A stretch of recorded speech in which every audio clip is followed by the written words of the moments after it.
Three, two, one.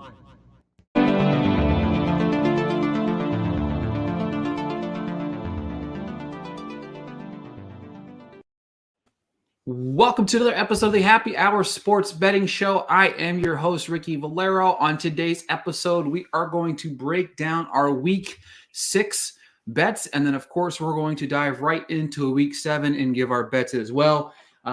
As we're speaking right now, obviously, we've got a game going on which has more points than I think the last 7 fantasy football or last 7 fantasy or freaking Thursday night football games that we've seen all season. I do know that we've seen back-to-back pick sixes before the end of the half, which was hilarious by Dalton. But it's going to be interesting to break down this week. Clarkson and I both kind of agreed that it was just one of these ugly weeks of betting, but we still found 5 plays each that we like. But it's always joined by my partner here, Clarkson. How are you, bud? Oh, doing all right, man. Like you said, I think it's going to be an ugly week of football. And I saw someone tweet out that Dalton is a good replacement for Jameis, apparently. So I thought that was funny. That is pretty funny. I mean, all things considered, right? I mean, it's it's wild to be here. It's wild that we're even talking about Andy Dalton being a starting quarterback this week. So, I mean, I just in general, you know what I mean? I don't understand it, but he's still in the league and he's still throwing pick sixes. What more could you like? All right. So last week we ended up going 6-8. Clarkson, break down your betting of last week and what happened. I was 2-4 total. I missed every single one of my prop bets. Jeff Wilson Jr. over 65.5 rushing yards. He had that fumble in the first half and just didn't get another carry. Geno Smith over 1.5 TD passes. I'm not really sure what happened there, but I'll tell you what. So funny you stop right there. That was the bet I was talking about all week that I hated. And I was like, I can't jinx it. So Cooper Kupp over 7.5 receptions. He got caught at 7, which sucks. So that was an L. And then I missed Chiefs plus 3.5. They lost by 4.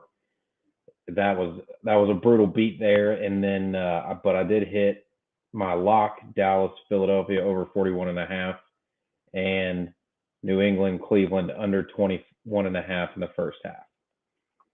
To hit the Thursday night game too. I think you forgot that bet. Oh yeah. And the one I got out under the wire on Thursday night, the Washington Chicago under 39.5 points. Yeah, so you're 3-4 last week, and I was also 3-4. My bets last week, we ended up being even on units because both of our locks hit. I think this might have been like the first time all year that both of our locks hit at the same week. Like one week you hit it, I would hit it, and then the other week I think it was like you hit it, and then I tied mine. But with that being said, Ravens minus 1.5 at the half. No brainer, hit it on the head. Rodgers throwing over 1.5 touchdown passes. Apparently Rodgers can't play football anymore. I don't even know. Vikings over 2.5 touchdowns. I sweated that one profusely for a long period of time. I think halfway through the third quarter, I had already kind of given up on that bet. Like we talked about it, and I was like, I give up on this bet, period. But that ended up coming through for me. Marquez Valdes-Scantling. He didn't even catch a pass. Nope. He didn't even catch a pass. Well, I think he caught one, but it was called back for a whole. Yeah, he had like a 20-yard touchdown that was called back or whatever. But he didn't even catch a pass all game. Like he had 3 targets after having 6+ targets in like 3 straight weeks. Doesn't even catch a pass, so he doesn't even get near his 45-yard prop. The Cowboys go to kick a field goal, down 9. They missed the field goal. I lose the bet. We sat there and spoke about this. Clarkson, I think there's 4 bets that we had that were on the cusp of winning. That's just betting for you. And then my lock of the week was the Cowboys over 1.5 touchdowns. That was just a no-brainer for me. The fact that was minus 120 was mind-blowing to me. The Cowboys easily hit over that. But it was definitely a hard week for us. 6-8 overall. Like I said, we broke even on units because both of our locks hit, which are the 2 units. We are 26, 24, and 2 overall in the season. So we're still above 500, and we're up 5 units. We've got 5 plays each for week 7. Clarkson, will let you kick it off with your first play. I'm going to kick mine off with the one prop that I could find this week that I actually liked. And it is Travis Etienne over 48.5 rushing yards. he's hit this 2 straight weeks, even before taking most of the lead back duties from James Robinson. He was at like 42 yards week 1 and like 47 yards in week 3 rushing. Like I said, he's taken that role away from James Robinson, who was running the ball well. But, I mean, Travis Etienne, I think, is just the more talented back. And the Giants are giving up almost 150 rushing yards per game. So I don't have the odds on here for some reason, but I think it was like minus 115, something like that. But the Travis Etienne over 48.5 rushing yards, only prop bet I've got this week. Like I said, I couldn't find many. Yeah, the thing about it is there's a couple games that didn't have the props out yet because of injuries and stuff like that. And that's really delayed a lot of the betting. So it's like you have to hold off and wait. It was just weird. My first prop bet of the week is actually going to be Derek Carr. No, sorry, that's going to be I can't give that one out yet. Give me the Raiders first. Give me the Raiders -3 at the half against the Texans. The Raiders have started the last 3 of their last 4 games. They've been ahead at the half. I like this team to come out strong. It was the bye week. This team has looked really rough, but they've looked really strong in the first half of every game. The Texans are not a good football team. They're just a weird football team. Like they play strong against the AFC South, but the rest of the league, they're just getting demolished by here. I like the Raiders a lot this week, and you'll see that I got a couple different plays on them. I'm trying to highlight them as really my favorite team to really bet on this week because there is a lackluster picks this week that really just I don't want to force it, right? In betting, you never want to force plays, so that's why we're here. We got to 5, but give me the Raiders -3 at the half with 1 unit there. Clarkson, what is your next play? My next one, I don't understand how the line is even close on this. Tennessee, I've got them at -1.5, -126. I understand the AFC South is a crapshoot right now. Anybody can win any game, but the front 7 of the Titans is gonna be in Matt Ryan's face all day long. I just don't see how, I think it'll be a grinded out game for both teams. It looks like Jonathan Taylor might play, but I don't think this is going to be within a field goal. And I think the Titans win maybe by touchdown, 10 points, something like that. But I don't think it's a particularly high scoring game, but give me the Titans -1.5. Ugh, that just makes me vomit. Just even talking about the Titans on this podcast and betting for them, it just makes me ugh. But my next play, I actually like it though too because there's a couple different plays in that game that I kind of leaned on. It was like, but every play that I liked I leaned Titans. You know what I mean? Like halftime, they've been a pretty good first half team. It's crazy to me. I think they've scored 2 touchdowns in the second half all season, which is a crazy number to me because like they've almost came back and lost like 2 games already this year. You know what I mean? Like teams have come back in the second half against them. It just for some reason they're a 1-half team, but somehow managed to just not lose the game at the last second. But my bet of the week, my prop bet here I like is Tyreek Hill over 78.5 yards receiving. I saw this number and it felt really, really low. The Steelers, well, I'll bet they have a good defense. Tua is back this week, and I like for him to come out and kind of light up some, fire underneath this offense. Tyreek finally had a great week with the mixture of Skylar Thompson, Teddy Bridgewater, and Chris Clarkson at the same time, like throwing balls at him. So like he ended up with like over 100, I think it was like 170 yards last week or something on 12 catches. But the Steelers secondary is banged up still. And they've given up 100 yards receiving to receivers in, I think, 5 of the 6 games. Nelson Aguilar went for like 115 or something against him. Like Nelson Aguilar, I don't know if he's ever had 100 yards in any other game this year. But I like Hill a lot this week. 78 yards feels very low, especially with Tua coming back. Give me this. I think he hammers this. I mean, I'm looking. He's probably got to be like 125 this weekend. So get this in ASAP. 78.5 is nothing for Tyreek Hill. So I like Tyreek Hill over 78.5 yards. What's your next bet? You can get a big chunk of that on one play. Yeah, exactly. That's the thing. Yeah, exactly. My next pick, I'm going back to the well. They're 6-0 against the spread. This is week 6. 5-0 against the spread. I think they get to 6-0. So. Dude, stop confusing me. Give me the Falcons plus 7.5. I flexed it up a point because I don't know if the Bengals are going to be last year's Bengals or this year's Bengals, and if Joe Burrow is actually good at football or not good at football, I don't know. But I think Atlanta keeps it within a touchdown to go 6-0 against the spread to start the year off. Such a weird thing. Like, that team's playing football. You know what I mean? They're playing good football this year. Arthur Smith, I mean, I question some of what he does out there, but they took it to a very good 49ers team. Like, that 49ers defense is pretty good, and they tore their mouth out. You know what I mean? So, and that's the perfect segue for a team that I think is favorite, but not strongly favorite, and that's the Kansas City Chiefs against the San Francisco 49ers. I like the Chiefs money line at the half. I think that the Chiefs obviously bounce back from losses. They do it very well, have done very well bouncing back after the loss against with Patrick Mahomes and Andy Reid at the top of the helm of that team. I just like this Chiefs team. You know what I mean? Like, they're playing good offense, and if the Falcons can decimate this team, what can't Patrick Mahomes do? You know what I mean? Like, it's crazy to me. Like I said, bouncing off the loss. I like the Chiefs money line at the half. I also like the Chiefs money line for the game, even like them at -2.5. They're only 2.5-point favorites, which is, again, I just don't understand the odds here for this game. I understand it's on the road, but I like the Chiefs a lot this week. Give me the Chiefs money line at the half. No, that makes a lot of sense. 2.5 points. It's basically what, a pick 'em on the road. So, yeah. Well, no. 2.5 points. If they're 2.5 points favorites on the road, that means they're a 5-point favorite, really. Yeah, exactly. Yeah.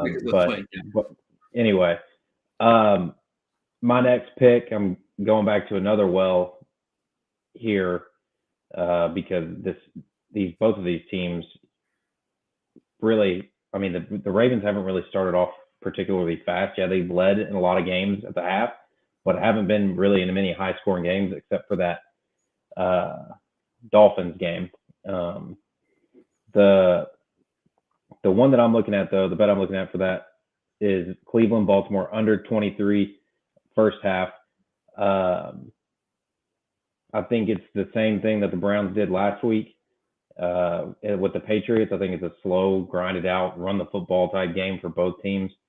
And so give me Cleveland, Baltimore under 23 first half, -115.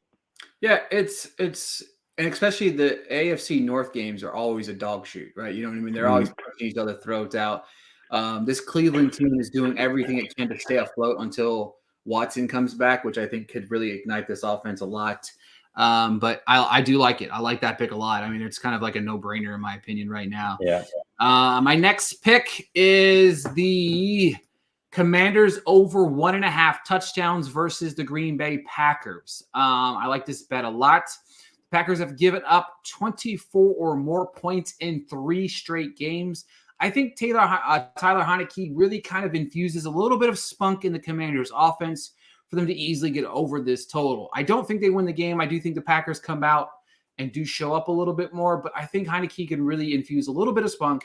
And 2 touchdowns seems like very easy, especially you're talking about a Packers team that's struggling mightily against everyone, like everyone right now. So I like this bet a whole lot. It was this close to being my lock, but I like one bet a little bit more that I already kind of gave part of what it was away, but it is what it is. But I will, without further ado, I'm going to give you the floor for the lock because you are betting on Zach Daddy Wilson. I love it. Give me all of it. Yeah. Ricky teased it there. It looks like Russell Wilson might not play. And even if he does play, I don't really think it matters all that much. The Broncos look like dog shit. The Jets actually look like a good football team, or at least a confident one. The line I got this morning was New York Jets +1. Like that doesn't. I think they should be favored in this game. To be honest with you, the Broncos are awful. There's no belief in that locker room in Russell Wilson. Even if he does play, I think the Jets money line would be my lock. But if he doesn't, I love the Jets +1 here. It's crazy to me because this is a team I'm not fully like on either New York team right now, right? I think both of them are really overachieving a lot. However, I will say if there's a better team of the two, I think it comes down to coaching, right? The coaching of these two teams is really good. Dabble came over from Buffalo, came over. I think he's doing a lot for that entire system, and I think Robert Saleh is doing a great thing.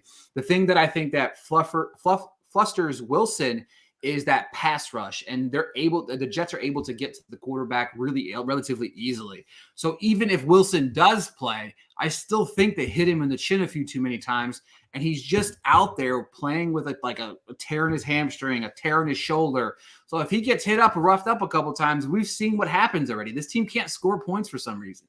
And in a low-scoring game against this Jets team, I like that defense. I like their run game. They have Breece Hall, who's actually breaking out tremendously right now.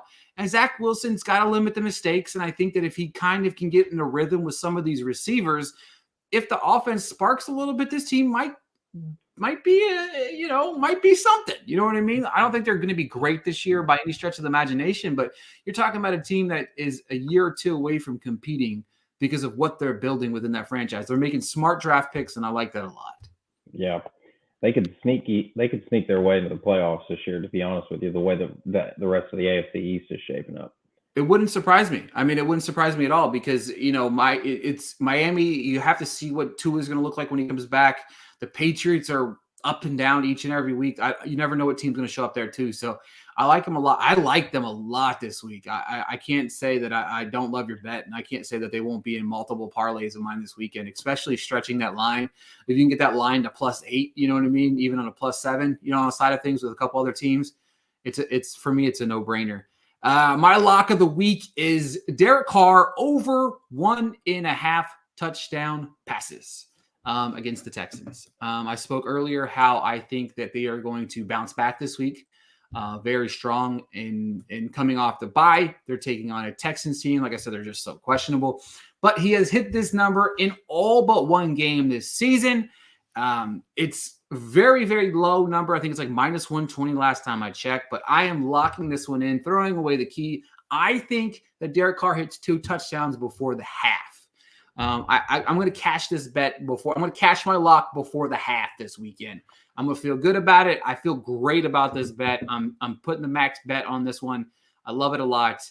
And I like this Raider team a lot. I'm going to ride or die by these Raiders this weekend. It's probably going to end up eating me alive. But yeah, the only thing that scares me about that bet there is if they get up early, quick, and then lean on Jacobs. That's the only thing I could see going wrong here. I need to get that juju out of here, bro. Nobody asked. Nobody asked. I know I've been putting my 2 cents on your bets, but I ain't said nothing negative. I need to calm down over there, right? Last week, when you said Geno Smith over 1.5 touchdowns, I didn't laugh. I didn't say you're an idiot. Hey, but you reverse jinxed it by not saying anything. Good point.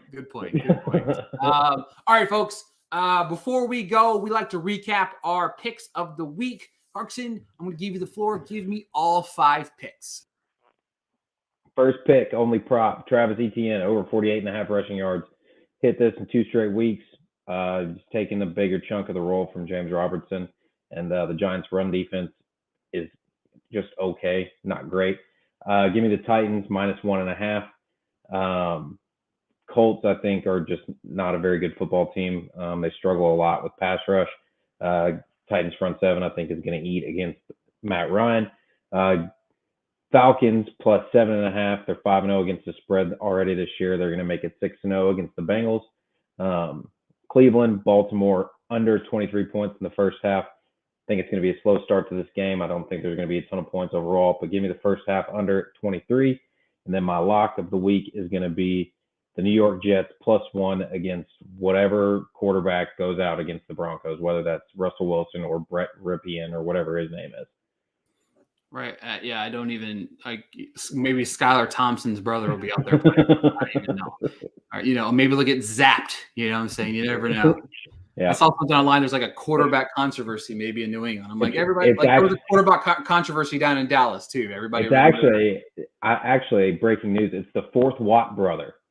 PJ Watt is their backup quarterback. Wouldn't surprise me. It wouldn't surprise me. I mean, it wouldn't either. All right, so now for my plays this week. My 5 picks of the week are as follows. Give me the Raiders -3 at the half against the Texans. The Raiders have been ahead 3 of their last 4 games at the half. I like this team to come out strong in a week against a weaker team off the bye. Give me the Chiefs money line at the half against the 49ers. The 49ers are a strange team. I think they could do a good job of containing Mahomes, but they're coming off another loss. I like the Chiefs to be ahead at the half, which they have done in all 3 road games this season.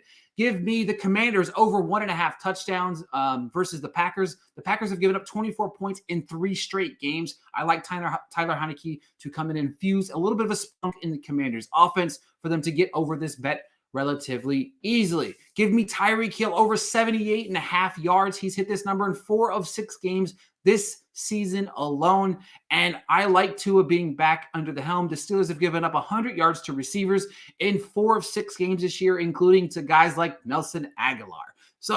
And for my stone cold lock of the week, give me Derek Carr over 1.5 touchdown passes against that same Houston Texans team I was talking about earlier. Carr has hit this number in all but 1 game this year. And honestly, I like this bet so much. I think that he comes out strong and he has 2 touchdowns before the half is even up. So recap real quick. Raiders -3 at the first half. Chiefs money line at the first half. Commanders over 1.5 touchdowns. Tyreek Hill 78.5 over 78.5 yards, and Derek Carr over 1.5 touchdowns. Clarkson, I'm feeling it this week. The picks that we didn't force any. We're looking good. I'm feeling strong about our teams. I just don't feel strong about my fantasy teams. I think they all suck. Yeah, well, at least you didn't have 2 guys playing this earlier tonight that showed on bye in the ESPN app. Well, I mean, I hate to break it to you, but that's what you get for playing on ESPN. So I'm just saying, bro. Fair enough. I'm just saying. Yeah, folks, but listen, like I said, we strong week. We're going to have a strong week this week. I like it. I like what we got coming to the table. Make sure to check out Twitter at Chris Clarkson 91, at Ricky Blair _. Make sure to look out just in case anything shifts, any line shift, any momentum shift, any players that are out that might alter or fix our lines. We will be on Twitter and we will let you know about that. I will put our locks up on the Music City Drive-In tomorrow. Thanks for tuning in. And let's win some money this weekend, guys. Let's get after it.